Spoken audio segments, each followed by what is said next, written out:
बांकीपुर का जो चुनाव है वो सिर्फ एक विधानसभा का चुनाव नहीं है। बांकीपुर भाजपा के राष्ट्रीय अध्यक्ष का सीट है। वो सीट है जो 40 वर्ष से भाजपा हारी गई है, तो उस नजरिए से महत्वपूर्ण है। लेकिन हम लोगों के लिए इसलिए महत्वपूर्ण है क्योंकि पिछले चुनाव में भाजपा ने जितने तरह के छल प्रपंच करके एनडीए ने लोगों का मैंडेट लिया है, नीतीश जी के चेहरे पर चुनाव लड़ा गया, वो खुद पलायन कर गए, अब नए आदमी मुख्यमंत्री बन गए। 10,000 रुपए देकर 2 लाख रुपए का लालच देकर वोट लिया गया। 2 लाख रुपए की कहीं चर्चा नहीं है। 1 करोड़ नौकरी देने का वादा करके वोट लिया गया, एक भी नौकरी किसी को नहीं मिली। भ्रष्टाचार कम करने का वादा किया गया, भ्रष्टाचार 10 का 10 वैसे बना हुआ है। तो जितने मुद्दों पर बिहार की जनता को वादा करके वोट लिया गया, अब बांकीपुर के उपचुनाव को हम लोग ऐसा समझते हैं कि वो उन वादों पर एक तरीके से रेफरेंडम होगा।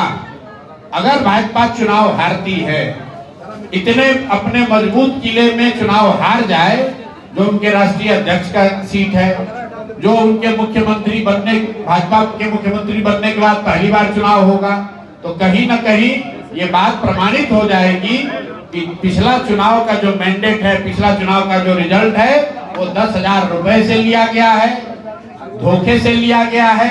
इसीलिए जन स्वराज ने घोषणा की है कि बांकीपुर में हर वो प्रयास किया जाएगा ताकि भाजपा को वहां पर हराया जा सके। लेकिन जन स्वराज के लोग प्रशांत किशोर डंके की चोट पर कह रहे हैं कि हरा गमछा लाल गमछा का बात करने वाला ये आदमी, इसका चाल चरित्र चेहरा मुख्यमंत्री के बनने के लायक नहीं है, और ऐसा व्यक्ति अगर मुख्यमंत्री रहेगा तो बिहार में शिक्षा की बात छोड़ दीजिए, रोजगार की बात छोड़ दीजिए, फिर से पुनः जंगल राज, वही जो जंगल राज में होता था वही होता हुआ आपको फिर से दिखाई देगा। तो जन स्वराज के लोग पद की चिंता किए बगैर और आदमी सामने से कितना भी बड़ा हो उसकी चिंता किए बगैर जो सही है हम लोग बोल रहे हैं। आपके यहाँ सिवान से मंगल पांडे के खिलाफ हम लोगों ने कहा था ये भ्रष्ट आदमी है, इनको हराइए। सिवान के मतदाताओं ने नहीं समझा, उनको जिता दिया। लेकिन इस बात की हमको खुशी है कि आज वो मंत्री नहीं है, आज वो मंत्री नहीं है।